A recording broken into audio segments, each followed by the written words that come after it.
welcome to another video. We're here with Mr. Rod Brooks. I'm Orson, and today we have a machine that doesn't belong to me, it belongs to Rod. It's one of Rod's pins, and I'd like him to introduce it to us. This is the Party Zone. From Very late 91. 91, okay, late 91. Okay, and the Party Zone, you quite like this game, don't you? I do like it. It's not an in-depth game as far as rules go, but for the beginner and the intermediate player, it's a lot of fun. It's a lot of fun. I found it to not have terribly much going on in the playfield. Maybe that's why you like it. Tell me about it. Okay, well, the things to look out for are... This gentleman here is Captain Bizarre. The plastic, you might be able to notice, the plastic is not the original plastic that I've got on here. They break quite often, and it's quite common that they're all broken. So that's the first thing to notice, to look out for, sorry. The second thing is this rocket ship here, it's losing a bit of its colour. It's originally anodised, I think. Okay. And originally it was a nice bright red, but they're starting to fade. I've seen some that are completely white. Wow. So there's something else to look out for there. I have seen a lot of wear around where it says rocket meter. You can get a lot of wear around there. These games were played a lot, so there's quite a lot of wear around there. Now this Captain Bizarre, he moves side to side as you're playing, and he talks. Quite often the wires that go to his mouth to make him talk have broken. You may find that they are going, unless you have them set up perfectly, because he's turning quite sharply, if they catch on anything, they can just pull the wire straight off. Gotcha. And sometimes because of the just backwards and forwards, the wire just eventually snaps internally. Gotcha. Up the back here is the dancing dummy. A lot of machines I've looked at, I'm just looking at him, he's got all of his limbs. A lot I look at, he's the dancing torso. I see. But you can buy his arms and his legs. As I think you can also buy his torso. Gotcha. Not overly expensive. I'll put a new... That definitely looks new in the back there. Robotic Looks very comb. shiny.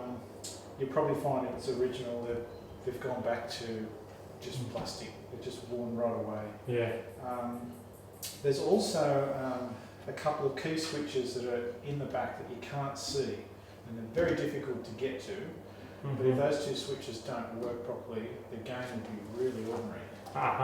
I'm guessing this being the early game, an earlier pin, it doesn't, the playfield doesn't pull out. No. It just levers up. It just levers up. Which makes it quite hard to get into those at the back. I find when I have to work on it, I have to, it's hard to do on your own, but I lift the playfield out and I put a towel in here and I can rest it and balance it here, and I can pull this forward enough that I can work on it. Gotcha. But that's something that if you hit the ball up there and nothing happens and it comes out after 20 seconds, there's a problem with one or both of the switches up there for sure. Gotcha. This game originally came with the black flipper, the black rib flipper bats, which I think suits the game. Big Bugs Bunny has the same one, so they're carrot coloured. Orange ones. Yeah, I think Dr. Dude might have had some white ones. This was built when they still had some of the Bally cabinets, so you notice that the speakers are at the top. Same as Black Rose, for example. Black Rose, and you have more of a translite, which I don't mind at all. And you've put a colour display in this one. I haven't looked to see whether you can update it to put in the colour itself. That's just on a yellow I see. colour. So Gotcha. I'm not sure whether you can actually, you probably can by now, but it's just been in storage for the last, gosh, I don't know, year or so. So I only dug this out this morning. Gotcha. The ramps are quite intricate. You've got lots of swirling ramps here, and they can actually crack, which is a bit of a problem. Yeah, in an older pin, the more plastic you got, the more risk you have, right? Yeah. And I think, don't expect to get one that's going to be completely intact, because these games were played, and they were played a lot. Right. A lot. Gotcha. So you're not going to have any instances where there's not going to be a few broken. Yeah, because there's a lot of wear around the saucer there, right? Yeah, quite extensive. I mean, look, if I had to guess, this game's probably had 400,000, 500,000 plays on it. That's a lot. This is one of the first machines that I bought when I started out. So Wow. it's lived a long life in certain places. Yeah, And wow. this one, because the cabinet is yellow, well, the yellow is one of the main colours. There's actually two different styles of cabinets. One that has a predominantly black background, one predominantly yellow. Right. I actually The same have game. Same game. I actually have one of each. Okay. The other one I sold years ago. But this one actually, somebody painted this for me years ago, all the yellow. Oh wow. Yeah. Okay. She did it by hand. Wow. I haven't revisited. That's probably about 15 years ago. Wow. So this is the original artwork that's just been touched up a little bit. Wow, not too bad at all. Seems to do the trick anyway. Mm. But it's a very bright machine, very colourful machine. The other thing too with this game, there's a lot of general illumination lights.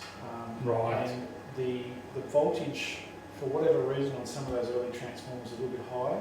So you may find that if you're running incandescent lamps, they're going to blow quite regularly, and also the connectors where they plug into the board can burn. Okay, more so than other games, yeah?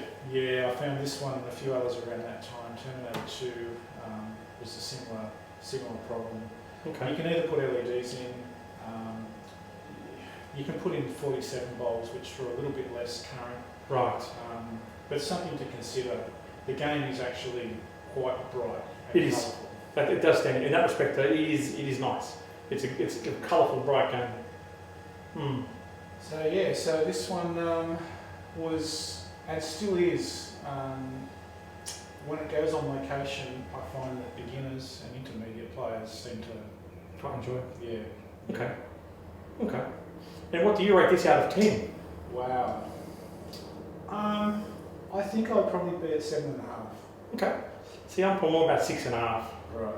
Again, I haven't played it terribly much, but when I have, I guess, I don't know, I prefer games with a bit more depth, but I guess it's an enjoyable game nonetheless. Yeah. I mean, the whole concept, it's quite bizarre with all the characters on it.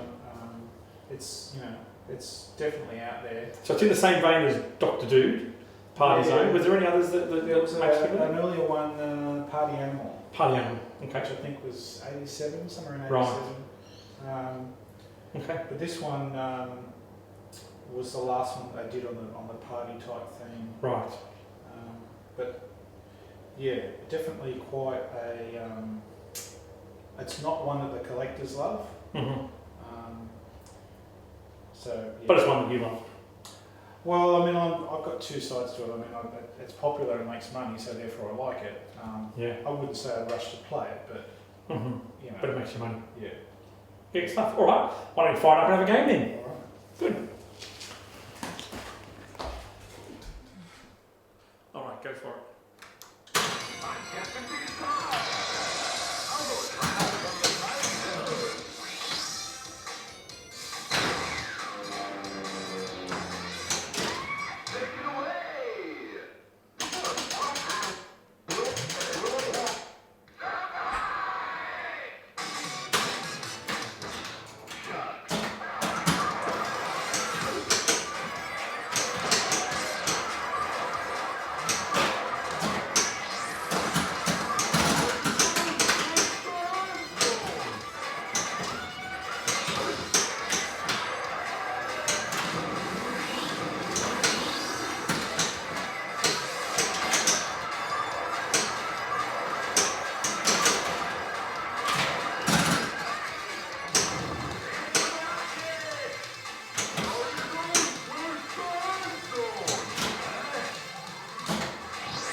Good.